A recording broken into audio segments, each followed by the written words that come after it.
Kani waa makhluuq aad u cabsi badan oo ka soo baxay dhulka hoostiisa hoose. Indho ma lahayn balse maqalkiisu wuxuu ahaa mid aan caadi ahayn.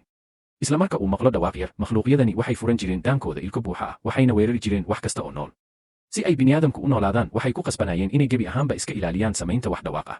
Koox cilmi baarayaal ah ayaa jebiyey god dhulka hoostiisa ah oo xirnaa 10,000 oo sano. Ka hor intaysan xitaa tallaabo gudaha u qaadin si ay u baaraan, makhluuqyo aan tiro lahayn ayaa hal mar ka soo buursamay bannaanka. Maalintii xigtay, dawladdu waxay soo saartay digniin qaran. Magaalooyin ayaa lagu qaaday weerar nooc aan la aqoon. Dadkii badbaaday waxaa lagu amray inay afkooda ku dhejiyaan cajalad, iyagoo isku qasbaya inay gebi ahaanba aamusiyaan. Iyagoo daawanaya digniinta degdega ah ee TV-ga, dhammaan qoyska waxay bilaabeen inay qorshe sameeyaan. Si lama filaan ah, gabadhii ayaa tiri haddii makhluuqyadaasi run ahaantii jiri lahaayeen, markaas magaalo buuq badan ayaa noqon lahayd meesha ugu khatarta badan. Qoyska isla markiiba way garteen inay sax tahay. Waxay si degdeg ah u diyaarsadeen alaabtooda waxayna bilaabeen inay u qaxaan baadiyaha. Laakiin kadib markay baabuur ku wadeen habeen dhan, waxay la kulmeen ciriiri taraafik oo aad u weyn waddada ka baxaysa magaalada. Gaadiid ayaa ka buuxay hortooda, cidina ma ogeyn goorta ay dhaafi doonaan. Nasiib wanaag, aabaha ayaa yaqaanay waddo yar oo dhinac ah oo ka wareegi karta ciriiriga. Laakiin isla markii ay u maleeyeen in wax walba hagaagi doonaan, eeyadii ayaa si waali ah hawada ugu qaylin bilaabay. Demi! Maxaa? Isla marka aabuhu demiyey mishiinka, makhluuq ayaa si degdeg ah ugu booday dhinacooda.